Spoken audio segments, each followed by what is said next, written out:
And we start with Jerusalem. The wording of Trump announcement recognizing Jerusalem as Israel's capital is key to understanding the core message, which unsurprisingly puts the United States effectively on the same side as all his allies, condemning his move. Though Donald Trump affirmed Jerusalem as the capital of Israel, he did not call it the undivided capital of Israel, suggesting that the U.S. would still support potentially dividing Jerusalem between the Israelis and the Palestinians as part of a possible future peace negotiations. In fact, he explicitly stated that the specific boundaries of Israeli sovereignty and Jerusalem are subject to final status negotiations of a future peace agreement between the Palestinians and Israelis. That line matters. For years, official U.S. policy has been support for a two-state solution, with the final status of Jerusalem to be decided as part of a peace agreement between the Israelis and the Palestinians. Had Trump chosen to go further and declare Jerusalem to be the undivided capital of Israel, it would then have sent the message that the U.S. has taken a clear position on Jerusalem's final status. Listening to the words in the U.S. President's speech.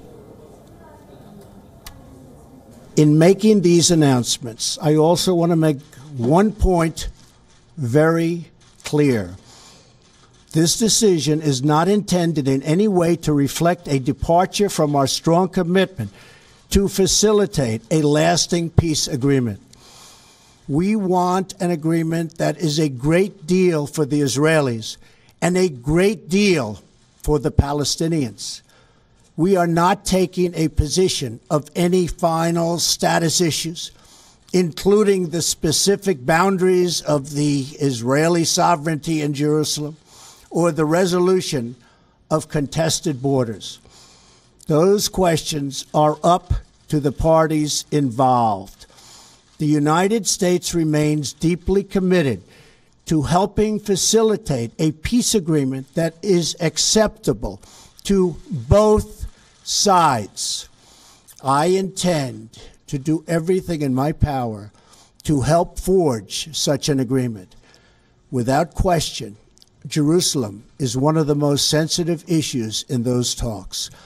The United States would support a two-state solution if agreed to by both sides. In the meantime, I call on all parties to maintain the status quo at Jerusalem's holy sites. In fact, WION saw this coming hours before the president's sensational announcement on Jerusalem. Our senior foreign editor Padma Rao had said in her report yesterday that moving the embassy will also not mean that the United States, through the move, recognizes Israel's claim that all of Jerusalem, both its Palestinian-dominated eastern and the Jewish western sectors, is sovereign capital territory. And Padma Rao is joining us to discuss more on this story. Good morning, Padma, to you. Thank you very much for joining us on the broadcast. A very smart diplomatic wording, I would say, isn't it? Oh, absolutely. And it is there for everybody to see. And I'm surprised very few media concerns picked it up, actually. You know, the excitement and the noise in places which are celebrating, like in Israel, is so loud that we're missing the wood for the trees. But WION did, sort of predict this yesterday, as you mentioned. Look, Daniele, he had to leave a window of opportunity open. This is because he has also spoken out, in favor of the two-state solution. Then he's told Benjamin Netanyahu that he would accept a one-state solution. So he has played with words on that. But he's made it very clear that he wants to be, if there is ever a U.S. president who brokers a deal between Israel and the Palestinians, then Mr. Donald Trump would like to see himself as that president. So this is a very, very smart move. And essentially, he is putting himself back on the side of the position taken by his allies. For instance, France's President Emmanuel Macron, or the disapproval that came from Berlin, from the capital of Germany yesterday. All these countries are his Western allies, and they have trodden the politically correct path. It is the expected thing. It's the done thing to say that no, we disapprove. We cannot say this loudly. But the fact is, Daniele, you know that as well as I do. All countries around the world which have full diplomatic relations with Israel, most of them have their consulates and embassies in Tel Aviv and do not recognize Jerusalem. But look, tacitly, of course they know where the Knesset, the parliament, is. Of course they know where the the cabinet sits and meets. And if there was such strong disapproval of even West Jerusalem as the capital of Israel, then countries would have spoken up in the United Nations or elsewhere in other fora a long time ago. But they haven't done that. So by clearly, and also the dramatic emphasis that Mr. Donald Trump lent to this part of his speech yesterday, he paused, he said, listen very carefully to what I'm about to say. This is not a final decision.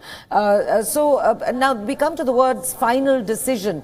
That again leaves a window of opportunity open for the Palestinians to come to the negotiating table, because essentially, Daniele, East Jerusalem, which is where the Al-Aqsa Mosque is, the holiest site, where the Prophet Muhammad is said to have ascended to the heavens on a white steed from that very spot. This is the holiest, one of the holiest sites for the Islamic world.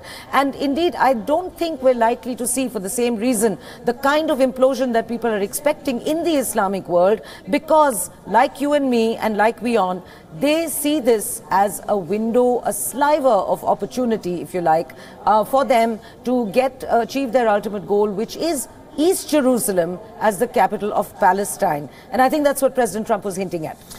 So, Padma, basically, if the US didn't take a stand regarding the borders and the decision of moving it or not within the city of Jerusalem, why is Trump moving or claiming to be willing to move in the coming years the embassy from Tel Aviv to Jerusalem? Where is he earning something out of this?